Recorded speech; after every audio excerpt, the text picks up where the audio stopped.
What is up, everybody? This is Eric, the one and only barrier collector, and today I am happy to do this one game review that I've been trying to do for a really long time. And it's actually I'm reviewing one title from two different consoles, and that title of the game is The Impenetrable Fortress Macross. Do you remember Love? For the PlayStation 1, or the original PlayStation, this one, and for the Sega Saturn.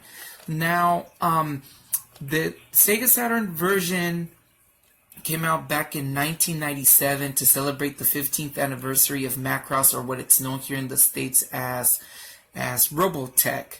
And then this one came out in 1999 for the PlayStation 1, like 2 years later. Both games, what the games are about, it's basically based upon the either you can say the first season of Robotech or Macross, but mostly based upon the movie, the first Macross movie, which shows the events of how the Robotech technology or the Macross technology came about, and the first war with the alien race, the Centrati. Really fun shooter. This is basically a 2D side-scrolling shooter, 2D with 3D, both vertical and horizontal shooter, mostly horizontal. But all in all, this was one of my all-time favorite games. Now, more recently, I discovered that there was a Saturn version of it. But what is the difference between both games? Virtually not much. Both games play virtually exactly the same. They have the same anime sequences. There's some slight differences. First of all, I'll do the Sega Saturn version, because they were commemorating the 15th anniversary of the movie, or the series. They added some special 3D scenes, and both games borrow scenes from the original anime. But this one they added some minor extra scenes. I played through the whole game, beat it, and to me it was not much of a difference. And then the difference for the PlayStation version, aside from the art, it also came with a sample of the game Patlabor, for the PS1. Really fun 3D platformer action game based on a really good anime. But that's a story for another day. Both games come with a 2-disc. There are 2 discs. Basically, like you play one half of the game, and then the other half of the game you play the second half. As you can see, with this one, same thing. Art wise, the books, I haven't really compared what the books are. Really good art. That's the cool thing about the booklets. Oh, the card. I love the art on the game. Very cool. Controls are very simple for the game. You can transform into the VF1, into the Gerwalk, and the battle droid. With using the trigger buttons and all that. To be honest with you, when I played both games, they are not quite different. It's virtually the same exact game, only made for a different console. Why it came out 2 years later, I don't know. Interesting, I also have the spine card for that. Not the, well, I do, but the little insert. How I came across this game? Well, back in the days of the PS1 era and the Saturn, I was and it comes with its own instructions of Patlabor in itself, so this is cool. Back in the days, I was I still am. I'm a huge fan of anime. And here in my household, my girlfriend is a huge fan of anime. And we're all fans of anime. But one of the very early animes that I've seen was Robotech when I was a very young kid. Macross or whatever you want to call it. And once I got into anime, I got more into Macross, into the series and all that. But this is the game that of back in the days that I really, really, to this day, it's one of my favorites. I remember pre-ordering this one from the not infamous, but the famous Game Masters in San Leandro. I remember placing an order on it, and I remember getting the call when it arrived and being very happy with it. Which one is supposed to be the best? It all comes down to the artwork, basically. I was just noticing that this one has cooler artwork in the manual. However, the cover art and everything on this game is actually much better to me than the Saturn one. But at the end of the day, and plus you get the Pat Labor sample game. And to this day, the PlayStation 1 is more of a nostalgic game for me.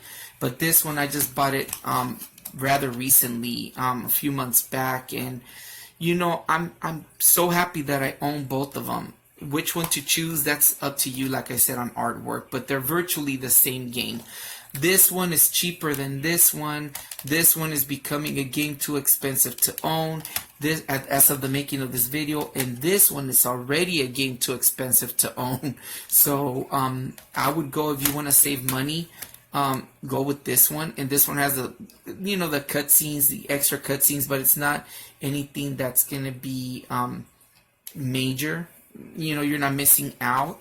It's basically just additional 3D renderings of the ships and the backgrounds, whereas this one is more flat out straight, anime. So anyways, I'll leave you with a gameplay of each version. I'm gonna do the Saturn and then do the PlayStation.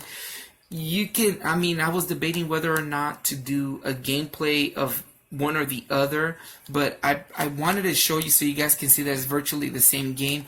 I pretty much played the first 2 levels of the game, and I let it run through and through, so you guys decide whichever one you like. But all in all, a lot of people say that it's not a great shooter. It's not a hard game, but I think it's really fun. And for those of you who are fans of anime and are fans of Robotech, you must pick any one of these up.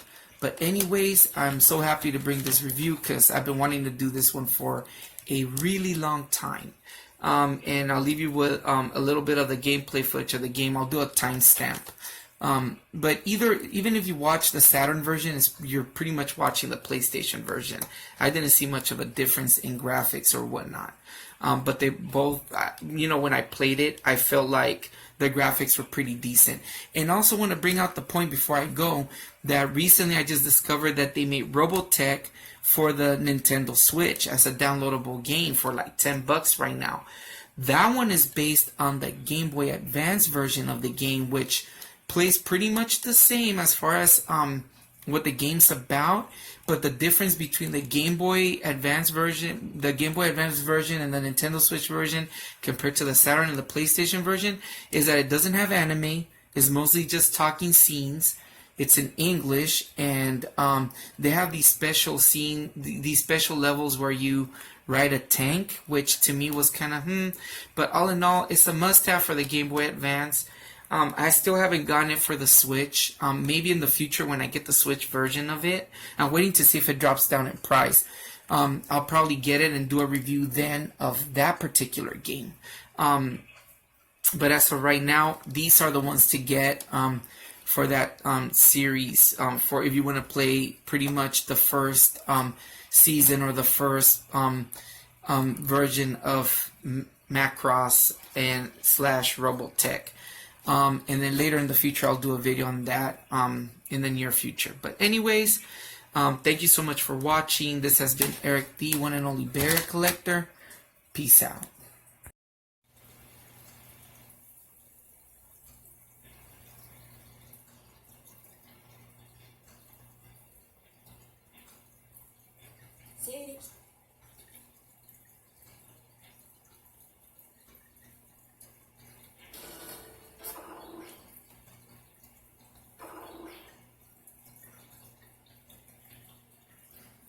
1999年、地球に謎の巨大戦艦が落下した。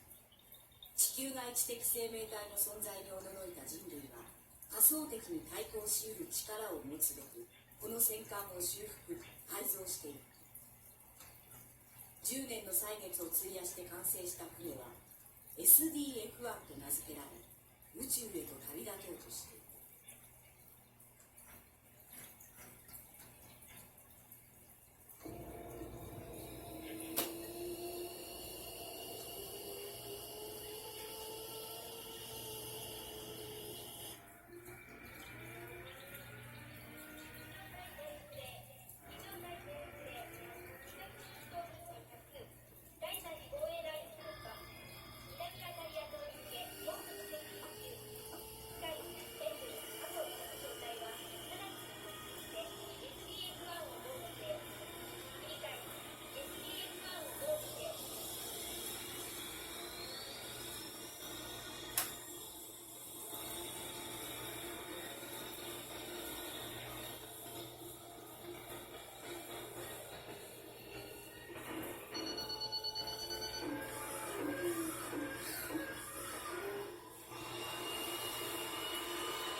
スは超空間航法フォールドの失敗により冥王星軌道へと飛ばされてしまう。その中には異星人の攻撃を逃れて船内に逃げ込んだ多くの一般市民たちに、地球で生き別れた者たちと再び出会い大地に立つために、彼らはマクロスの中に町を作り地球を目指した。そんな中に一人のアイドルが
1999年、地球に謎の巨大戦艦が落下した。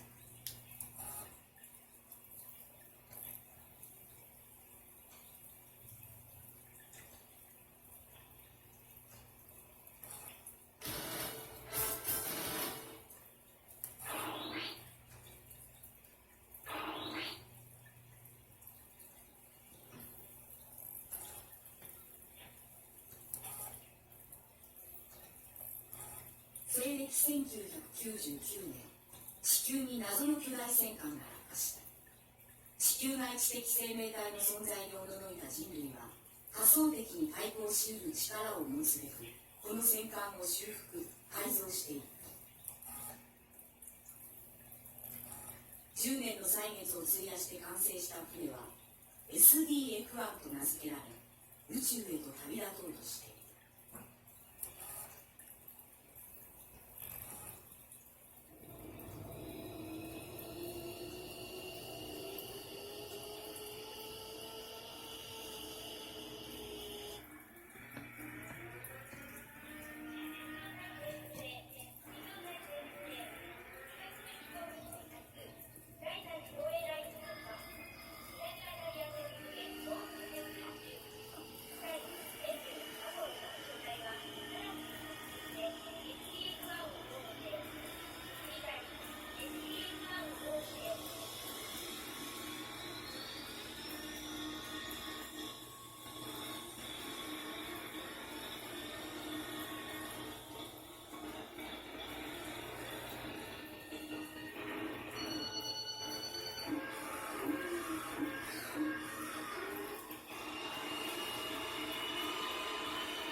クロスは超空間航行フォールトの失敗により冥王星軌道へと飛ばされてしまった。